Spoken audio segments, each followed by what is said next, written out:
Lagu dan filem merupakan elemen yang tak dapat dipisahkan dan semestinya ada pelopor-pelopor utama yang mula-mula menyanyikan lagu untuk filem. Antaranya ialah Nona Asia.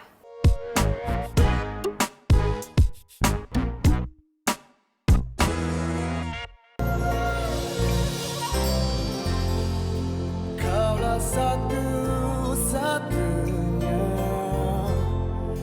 di antara berjuta insan teristimewa.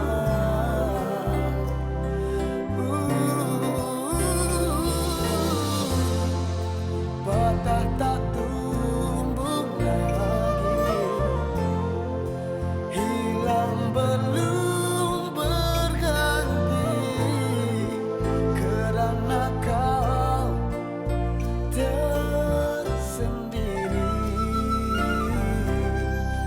Kau kebanggaan kita, kau budayawan bangsa. Engkau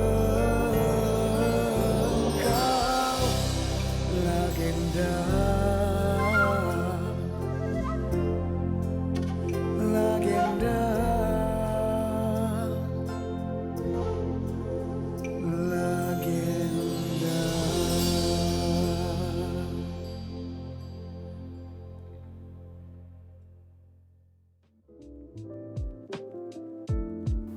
Assalamualaikum and welcome back to Screen Art Studio Official Channel. So, minggu ni rancangan seniman kita akan menyelusuri pula perjalanan seni seorang penyanyi iaitu Nona Asia. Nona Asia atau nama sebenarnya Asia Aman merupakan anak kelahiran Singapura. Beliau telah dilahirkan pada tahun 1928 dan memulakan kerjaya seninya ketika berumur 12 tahun dengan mengikuti kumpulan bangsawan yang membuat persembahan di pusat hiburan New World. Nona Asia atau lebih mesra dikenali sebagai Mak Nona kini sudah menjangkau usia 90 tahun.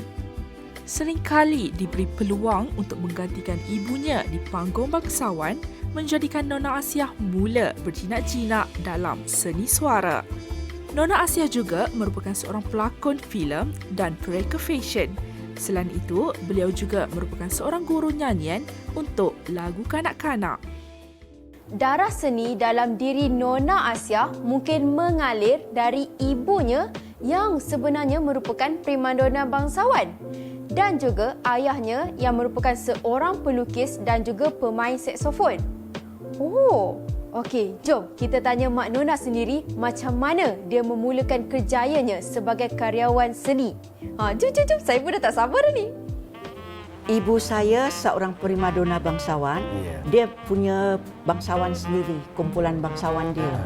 I bermula minat menyanyi masa waktu pemerintahan Jepun. Zaman Jepun. 1942. Masa pemerintahan Jepun tu, Jepun tak benarkan artis-artis bangsawan menyanyikan lagu orang putih. Oh, dia tak bagi. Tak boleh nyanyi lagu orang putih, boleh nyanyi lagu Melayu dan lagu Jepun. My mother bilang dia tak tahu nyanyi lagu Jepun. Don't worry, Jepun bilang. We teach you. Dia adakan kelas nyanyian. Kelas nyanyian tu dekat KT Building. Dia ada studio. Jadi guru nyanyi masa itu kalau tak salah lebih kurang I ingat namanya Watanabe. Watanabe-san. Saya pernah dengar lah Watanabe. Dia ada dua kelas. Satu kelas menyanyi, satu kelas menari. Itu jam umur I baru nak masuk 12-13 tahun. Baru saja habis sekolah Rochong. Boleh dikatakan Nona Asia telah mendapat pendidikan muzik secara formal apabila beliau dikehendaki mengikuti kelas nyanyian yang dianjurkan oleh tentera Jepun. Beliau juga terpaksa belajar untuk menyanyi lagu-lagu Jepun.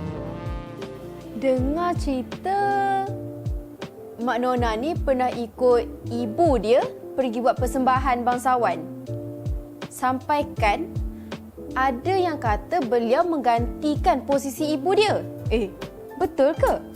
Ibu saya kata kalau boleh ganti, dia nak gantikan. Ini anak saya, boleh ambil tugas saya.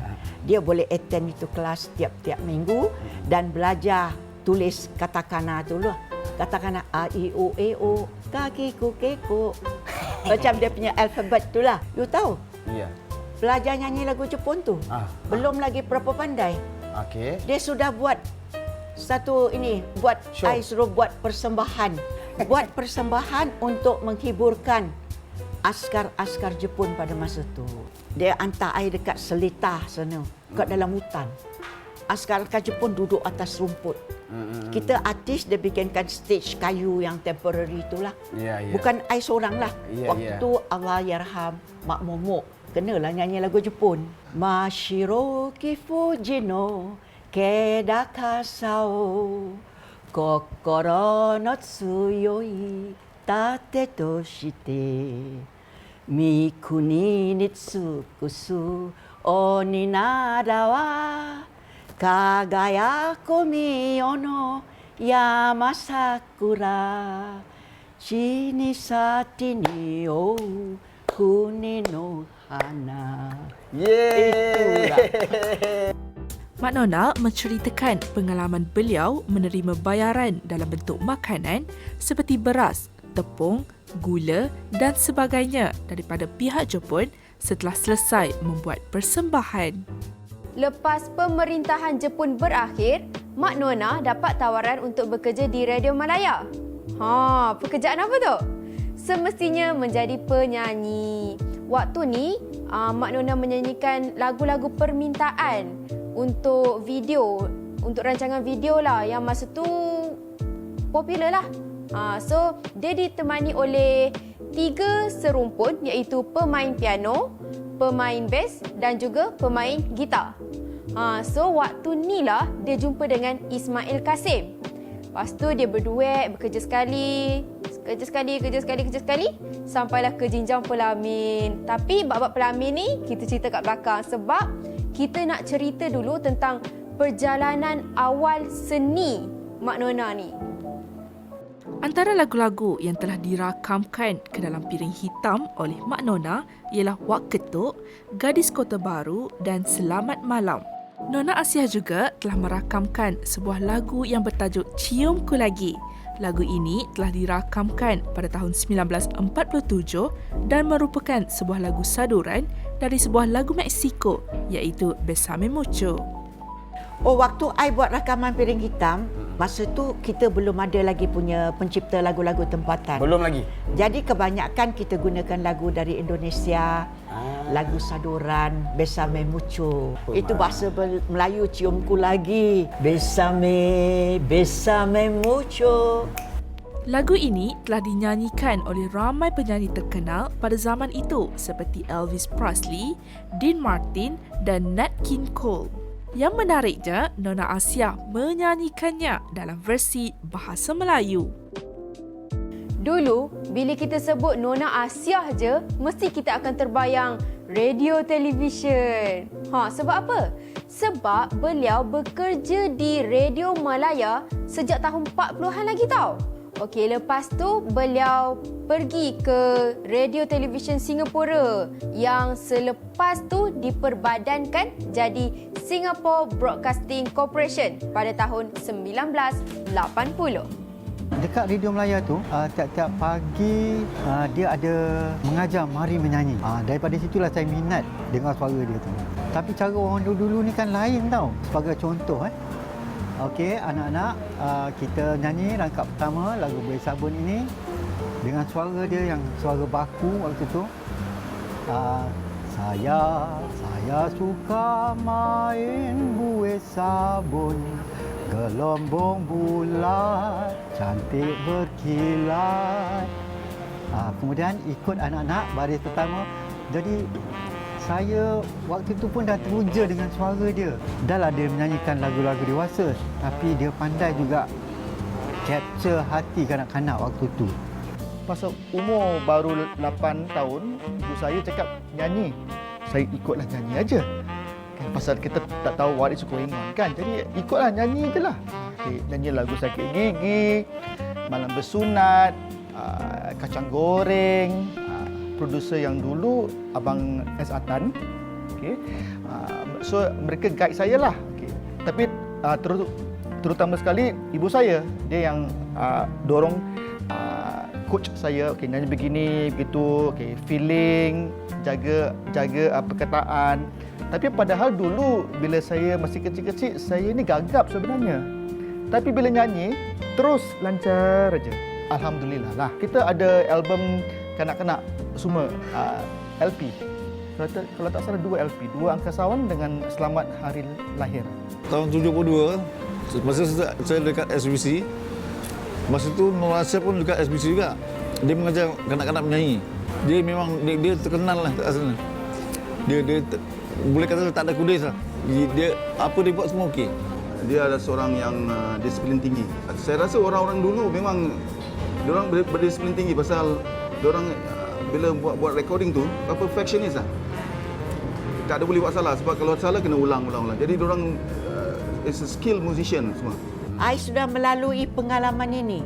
Waktu tu dengan radio orkestra. Kita punya pianis Gastein. Okey. Music director yang conduct Allahyarham Pak Mat Jaafar. Itu jam. You know, I buat silap. You tahu Gastein buat apa? Dia tendang piano dia. Pasal nak kena retake orkestra lain yang itu saxophone player, trumpet semua letak instrumen. Lari pergi kantin. Singer make mistake. You tengok. I menangis. I sampai tak boleh nyanyi balik. Malu kan? Yelah, betul lah. Pasal dia orang penat. Sekarang senang. You buat silap the last line aja erase.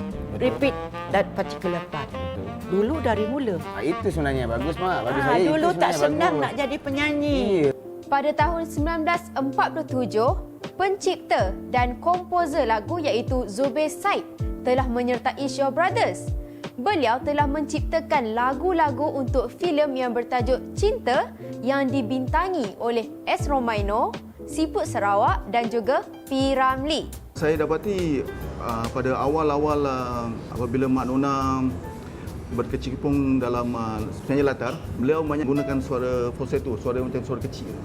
Kejayaan filem Cinta telah meningkatkan nama Nona Asia. Suara nyanyiannya terus diguna untuk filem-filem seperti Nasib, Nilam, Racun Dunia dan Bakti. Nona Asia terus dikenali sebagai penyanyi untuk filem yang terkenal dengan menyanyikan lagu-lagu ciptaan Zubir Said dan Osman Ahmad. Waktu tu I baru saja Pak Zubir buat latihan banyak untuk I belajar. Itulah solmisasi sistem dan lagu-lagu ciptaan Pak Zubir banyak. Jadi Pak Zubir yang mengusurkan suruh gunakan suara latar untuk filem Melayu. Jadi itulah filem Melayu yang pertama kali gunakan suara latar. Baru-baru tu happy lah, suka tengok macam mana dia miming tu. Kan bila dia waktu dia filem dia syuting, I tengok dia komat komen aja orang bacakan itu lyrics tu. Itu jam I freelance. I bukan saja dekat studio Jalan Pas, I juga dekat filem Cathy. Jadi Hualok punya Pak Zubir ada bikin rancangan Irama Kasih. Baik. Irama Kasih iaitu Neti Herawati. Indonesia punya filem star. Dia juga gunakan suara I. Okey, so itulah serba sedikit pasal kerjaya seni Nona Asia. So kita dah ceritakan perjalanan-perjalanan awal beliau sehingga menjadi karyawan seni yang disegani sekarang. Sebenarnya ada banyak lagi yang kita nak share tapi cukuplah setakat minggu ni je. Kalau korang nak lagi, tunggu minggu depan dalam Nona Asia Part 2. Sebelum kita berpisah, ingat korang mesti subscribe channel ni kalau korang belum subscribe dan juga turn on notification bell. Lepas tu korang boleh like, share video ni dan juga video-video seterusnya dan juga video-video sebelumnya. Okey, semoga berjumpa lagi di minggu depan. Assalamualaikum dan bye.